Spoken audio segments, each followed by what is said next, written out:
जय हिंद साथियों। विराट ज्ञान में आपका पुनः स्वागत है। साथियों आइए एक बहुत ही इंपॉर्टेंट टॉपिक के साथ मैं आपके साथ पुनः हाजिर हूं। ये सामान्य अध्ययन का 10th चैप्टर है, लेकिन अर्थशास्त्र का पहला चैप्टर है। हम यहाँ पे इकोनॉमिक्स से करीब 21 सवाल लिया हूँ। बहुत ही इंपॉर्टेंट सवाल, ये सवाल बार बार पूछे जाते हैं परीक्षा में। चलिए तो मैं पहला सवाल की ओर अग्रसर होता हूँ। प्राथमिक क्षेत्र के अंतर्गत क्या नहीं आता है। साथियों हम जानते हैं कि हमारा देश 15 अगस्त 1947 को आज़ाद हुआ, 15 अगस्त 1947 को। लेकिन क्या आज जो स्थिति है वही स्थिति उस समय थी? नहीं। उस समय जब आज़ाद हमारा देश हुआ, उस समय भुखमरी, बेरोजगारी, ये सब बहुत ही चरम सीमा पर थी, है ना। उस समय बहुत ही स्थिति खराब था हमारे देश का।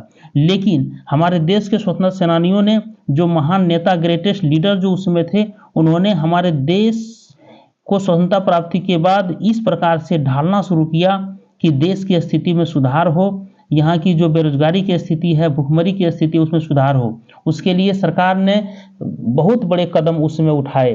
प्रथम प्रधानमंत्री पंडित जवाहरलाल नेहरू ने बहुत ही बड़े बड़े कदम उठाए और हमारे देश की अर्थव्यवस्था को सही किया।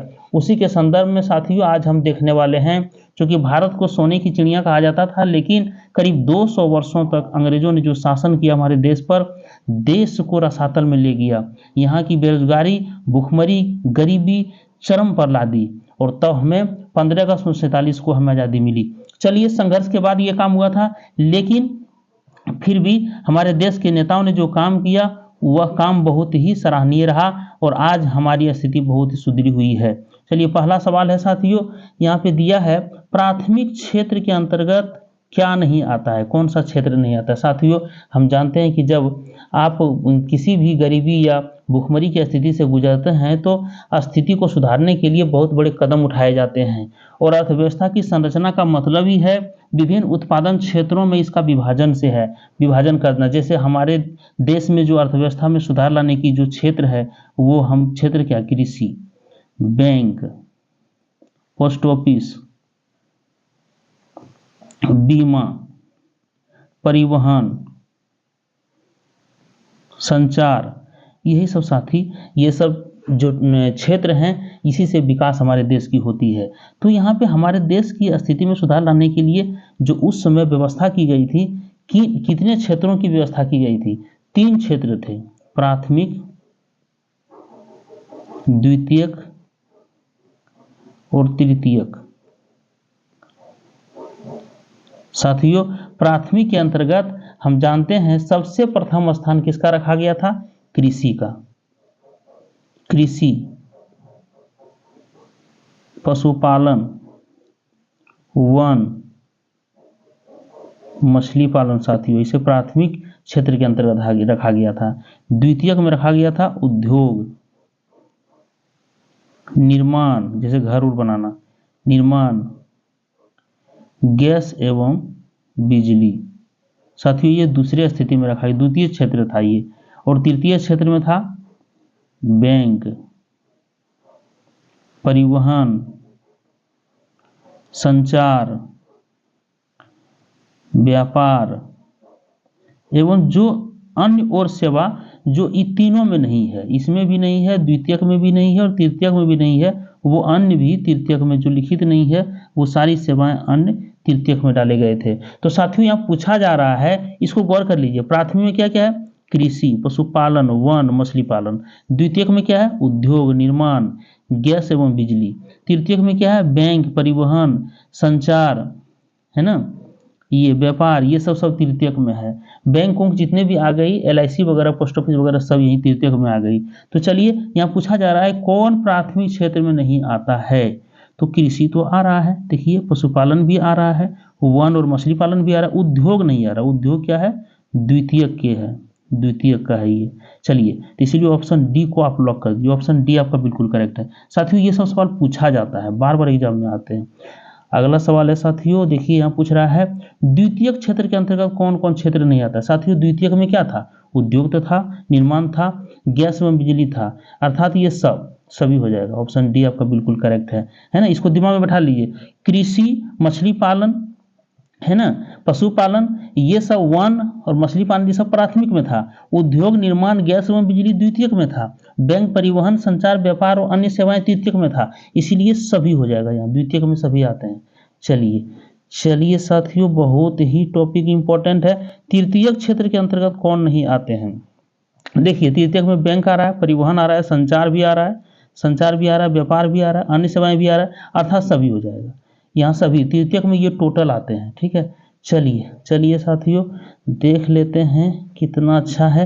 कृषि क्षेत्र किसे कहा जाता है? कृषि क्षेत्र किसे कहा जाता है? प्राथमिक को, द्वितीयक को नहीं भाई, तृतीयक को नहीं, सभी नहीं भाई, प्राथमिक क्षेत्र को क्या कहते हैं? ऑप्शन ए आपका बिल्कुल करेक्ट है साथियों, ऑप्शन ए आपका बिल्कुल करेक्ट है। चलिए, यहाँ पूछा जा रहा है साथियों, औद्योगिक क्षेत्र को दूसरे नाम से भी जाना जाता है। औद्योगिक क्षेत्र को साथियों, औद्योगिक क्षेत्र को प्राथमिक क्षेत्र नहीं भाई, तृतीयक क्षेत्र नहीं भाई, सभी तो नहीं होगा, द्वितीयक क्षेत्र के रूप में जाना जाता है, क्योंकि उद्योग को कहाँ रखे थे हम लोग? द्वितीयक क्षेत्र में। चलिए, कृषि को प्रथम, उद्योग को द्वितीय और बीमा, बैंक सबको तृतीय क्षेत्र में। चलिए साथियों, यहाँ साथियों देखिए है, यहाँ पे है, यहाँ कह रहा है सेवा क्षेत्र को दूसरे नाम से जाना जाता है। सेवा क्षेत्र को दूसरे नाम से जाना जाता है साथियों। सेवा क्षेत्र को किसके नाम से जानते हैं? प्राथमिक नहीं भाई, द्वितीयक नहीं भाई, तृतीयक क्षेत्र। क्योंकि बैंक क्षेत्र जो भी है या परिवहन क्षेत्र, वो सब सेवा देने वाला क्षेत्र है। इसीलिए ऑप्शन सी को लॉक कर दीजिए, ऑप्शन सी बिल्कुल करेक्ट है। चलिए, ऑप्शन सी बिल्कुल करेक्ट है। अब देखिए कह रहा है, हाँ साथियों, ये बहुत ही इंपॉर्टेंट टॉपिक आ गया, ये बहुत ही इंपॉर्टेंट टॉपिक है। कहता है अर्थव्यवस्था कितने प्रकार के होते हैं? साथियों, अर्थव्यवस्था 3 प्रकार के होते हैं। पूंजीवादी अर्थव्यवस्था, कैपिटलिस्ट इकोनॉमी, समाजवादी अर्थव्यवस्था, सोशलिस्ट इकोनॉमी, मिश्रित अर्थव्यवस्था, मिक्स्ड इकोनॉमी। साथियों, पूंजीवादी अर्थव्यवस्था किसे कहते हैं? जब जिस अर्थव्यवस्था में उत्पादन के साधनों का स्वामित्व निजी व्यक्तियों के पास होता है, जैसे टाटा, बिरला, महिंद्रा, ये सब जो भी है, ये एक तरह से एक एक व्यक्ति का, जैसे एयरटेल हो गया, जियो हो गया, ये एक व्यक्ति का ये सब चीज चल रहा है। तो इसका मतलब ये जिस अर्थव्यवस्था में उत्पादन के साधनों का स्वामित्व निजी व्यक्ति के हाथ में हो, उसे पूंजीवादी अर्थव्यवस्था कहते हैं। समाजवादी अर्थव्यवस्था, इसमें क्या है साथियों, जिस अर्थव्यवस्था में जो उत्पादन के जो स्वामित्व होते हैं, उत्पादन के साधनों का स्वामित्व जो होते हैं, जो उसका मालिक होते हैं, वो सरकार होती है, तो उसे कहते हैं समाजवादी अर्थव्यवस्था। सरकार इसलिए होती है कि समाज के सब तबके को यहाँ उठने का मौका मिलता है, लेकिन यहाँ एक ही व्यक्ति ज़्यादा कमा पाता है, यहाँ पे सभी को मौका मिलता है, इसीलिए समाजवादी अर्थव्यवस्था कहते हैं। मिश्रित अर्थव्यवस्था, जिसमें दोनों हो। पूंजीवादी वैसी अर्थव्यवस्था जिसमें पूंजीवादी और समाजवादी दोनों अर्थव्यवस्था हो, उसे मिश्रित अर्थव्यवस्था कहते हैं। इसलिए ऑप्शन डी आपका बिल्कुल करेक्ट है, अर्थात तीनों ये अर्थव्यवस्था के तीनों रूप हैं। चलिए अगले सवाल की ओर साथियों, बहुत ही अच्छा सवाल है ये, बहुत अच्छा सवाल है साथियों। देखिए यहाँ कह रहा है पूंजीवादी अर्थव्यवस्था में कौन सा देश शामिल नहीं है? साथियों, अमेरिका में पूंजीवादी अर्थव्यवस्था, जापान में पूंजीवादी, ऑस्ट्रेलिया में पूंजीवादी, चीन में नहीं है, चीन में नहीं है, चीन में समाजवादी है, चीन में समाजवादी है साथियों। इसीलिए ऑप्शन डी आपका बिल्कुल करेक्ट है। पूंजीवादी में अमेरिका भी आएगा, जापान भी आएगा, ऑस्ट्रेलिया भी आएगा, चीन नहीं आएगा। चलिए ऑप्शन डी को लॉक कर दीजिए। चलिए साथियों, क्वेश्चन नंबर 8 देखिए, क्वेश्चन नंबर 8 में आ गए। कहता है समाजवादी अर्थव्यवस्था में कौन सा देश शामिल नहीं है? साथियों, चीन में समाजवादी है, क्यूबा में भी समाजवादी है, लेकिन अमेरिका में पूंजीवादी है। अमेरिका में क्या है? पूंजीवादी है। इसीलिए ऑप्शन सी आपका बिल्कुल आंसर सही होगा। अमेरिका में पूंजीवादी है, मतलब पूंजीवादी अर्थव्यवस्था। यहाँ पूछ रहा है समाजवादी अर्थव्यवस्था कौन है, तो चीन, ये दोनों है, लेकिन नहीं शामिल है, तो अमेरिका आ जाएगा। ऑप्शन सी को लॉक कर दीजिए, ऑप्शन सी को लॉक कर दीजिए। बहुत ही बेहतर और इम्पोर्टेंट सवाल है, किस देश में मिश्रित अर्थव्यवस्था है? चलिए, किस देश में मिश्रित अर्थव्यवस्था है? चीन में है? नहीं, यहाँ तो समाजवादी है, यहाँ समाजवादी अर्थव्यवस्था है, यहाँ पूंजीवादी है, पूंजीवादी। जापान में भी पूंजीवादी है और भारत में मिश्रित।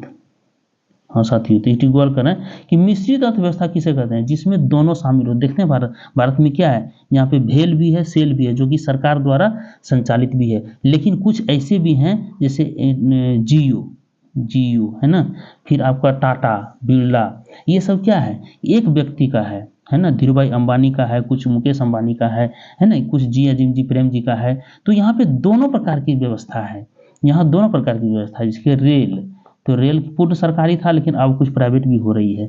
तो जिस देश में पूंजीवादी और समाजवादी भी, अर्थात सरकार का भी जो अर्थव्यवस्था लागू हो, और अगर यदि वहाँ पे पूंजीवादियों का भी, एकल व्यक्ति का भी लागू हो, तो वैसे अर्थव्यवस्था को मिश्रित अर्थव्यवस्था कहते हैं। इसलिए भारत में मिश्रित अर्थव्यवस्था है। चलिए, भारत में मिश्रित अर्थव्यवस्था है। 10 नंबर का साथियों बहुत ही अच्छा है। भारत में योजना आयोग का गठन कब हुआ? साथियों, अभी आज योजना आयोग को नीति आयोग बोला जाता है। नीति आयोग, जब से मोदी सरकार आई है, इसका नाम बदल के नीति आयोग कर दिया है 14 से। तो इसका गठन कब हुआ? साथियों, ये बहुत ही इंपॉर्टेंट टॉपिक है। इसका गठन कब हुआ, तो इसको आप जान लीजिए। योजना आयोग पहले है क्या, इसको देखिए। आप जानते हैं साथियों, अगले 5 वर्ष के लिए, अगले 5 वर्ष के लिए कैसे देश का विकास हो, ये योजना तैयार करना इसी का काम है, योजना आयोग का।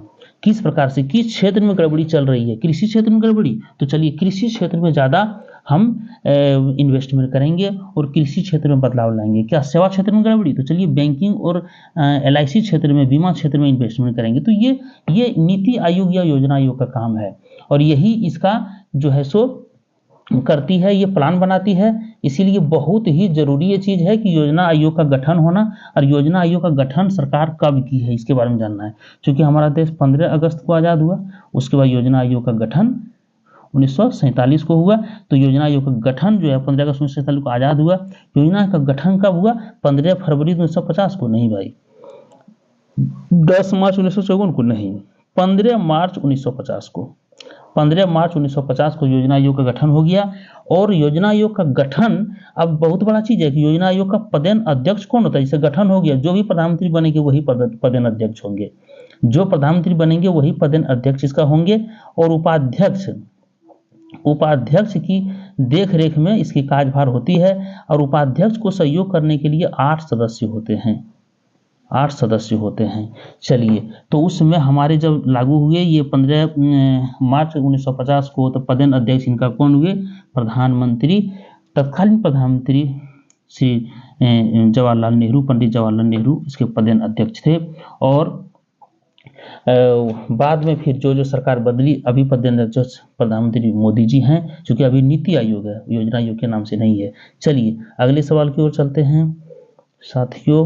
क्वेश्चन देखिए, वही आ गया क्वेश्चन भाई, योजना आयोग का पदेन अध्यक्ष कौन होता है? भारत के राष्ट्रपति? नहीं भाई। भारत के प्रधान सचिव? नहीं भाई।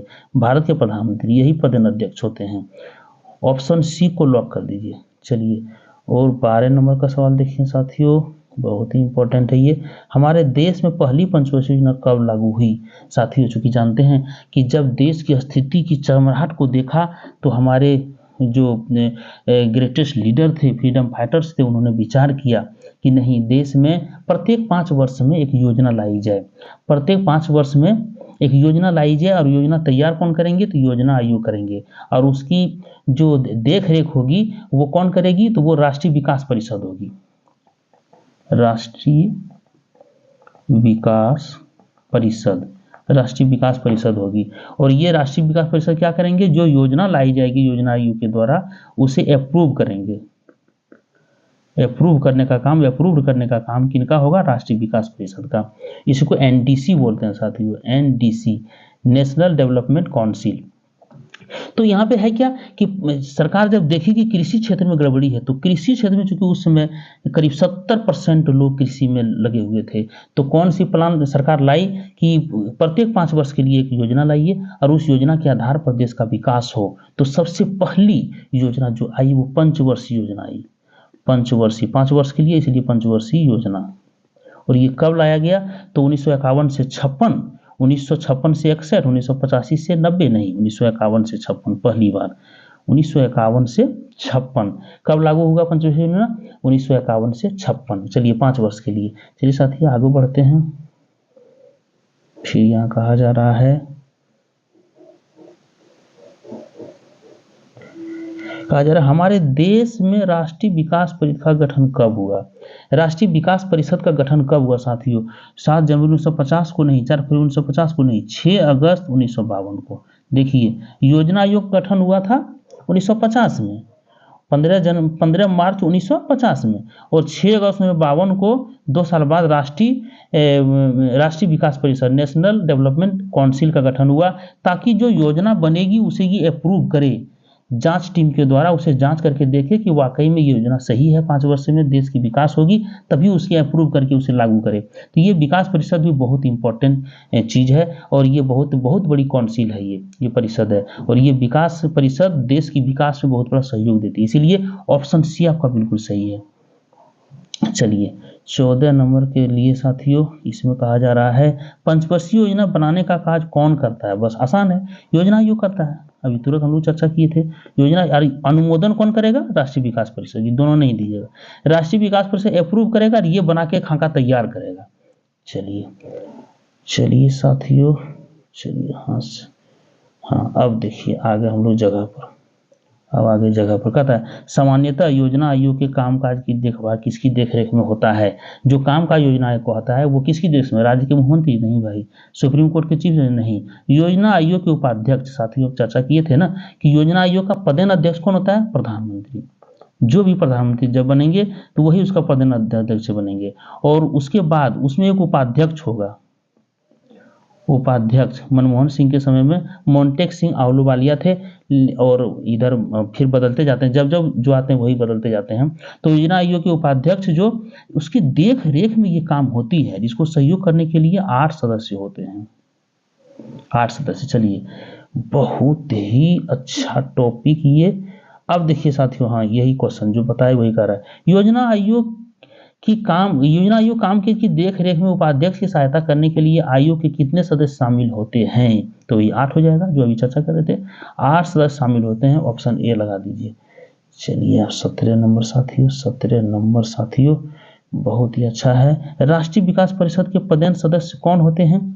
देखिए राष्ट्रीय विकास परिषद के पदेन सदस्य कौन होते हैं साथियों? हम जिस प्रकार से पदेन अध्यक्ष होते हैं प्रधानमंत्री, किसका? योजना आयोग का, और उसमें 8 सदस्य होते हैं और उपाध्यक्ष की देखरेख में काम होती है, उसी तरह यहाँ पे राज्य के मुख्यमंत्री पदेन सदस्य होते हैं। पदेन सदस्य राष्ट्रीय नेशनल डेवलपमेंट काउंसिल का पदेन सदस्य कौन होते हैं? किसी भी राज्य का मुख्यमंत्री, जो राज्य का मुख्यमंत्री वर्तमान में होगा वही उसका पदेन सदस्य होगा। इसलिए ऑप्शन ए को लॉक कर दीजिए, ऑप्शन ए को लॉक कर दीजिए साथियों। चलिए 18 नंबर सवाल है, 18 नंबर सवाल है साथियों। देखिए कह रहा है योजना आयोग के द्वारा बनाए गए पंचवर्षीय योजना को अनुमोदित या अप्रूव्ड कौन करता है? अभी चर्चा हम लोग कर चुके हैं। प्रधानमंत्री? नहीं भाई। राज्य मुख्यमंत्री? नहीं। उच्च न्यायालय के मुख्य न्यायाधीश? नहीं। राष्ट्रीय विकास परिषद कौन करते हैं? राष्ट्रीय विकास परिषद। डी को, क्योंकि यही पास करेंगे तब अगले 5 वर्ष के लिए वो लागू होगा, इसलिए ऑप्शन डी को लॉक कर दीजिए। चलिए 19 नंबर सवाल बहुत ही अच्छा।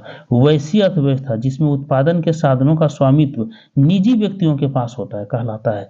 जो चर्चा किए थे, पूंजीवादी अर्थव्यवस्था जिसमें उत्पादन के साधन, जैसे उत्पादन के साधन क्या होगा? बड़े बड़े मशीन है ना, कोई फैक्ट्री लगा हुआ है तो वहाँ बड़ा बड़ा मशीन, जैसे रोड बनता है देखते हैं ना, थ्रेसर होता है, उसमें जेसीबी होता है, ट्रैक्टर होता है, और बहुत सारे मशीन होते हैं। वो सारा मशीन अगर एक व्यक्ति का है तो वो पूंजीवादी अर्थव्यवस्था है।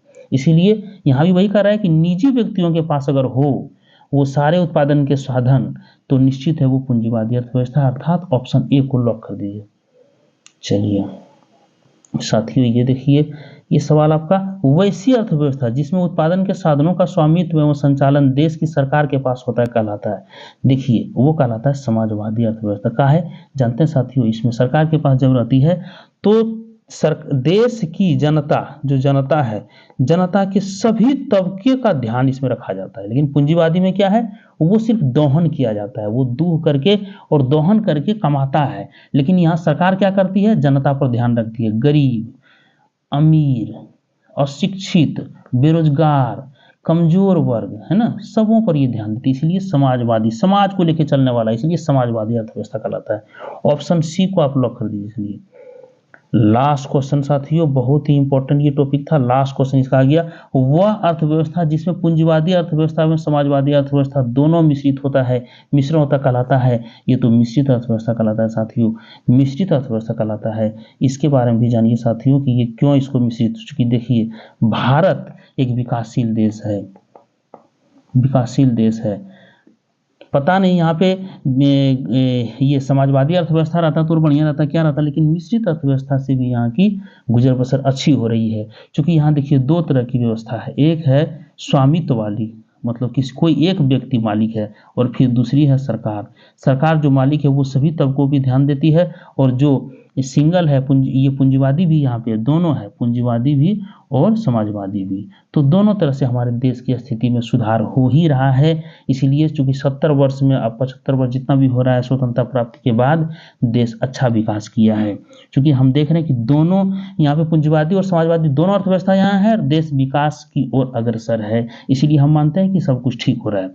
तो हमारे देश में क्या है, मिश्रित अर्थव्यवस्था है, अर्थात वैसी अर्थव्यवस्था जिसमें पूंजीवादी अर्थव्यवस्था और समाजवादी दोनों हो उसे मिश्रित अर्थव्यवस्था कहते हैं, और वो भारत उसके लिए बहुत अच्छा उदाहरण है मिश्रित अर्थव्यवस्था के लिए। चलिए साथियों, बहुत बहुत धन्यवाद आप सबों को वीडियो पर बने रहने के लिए।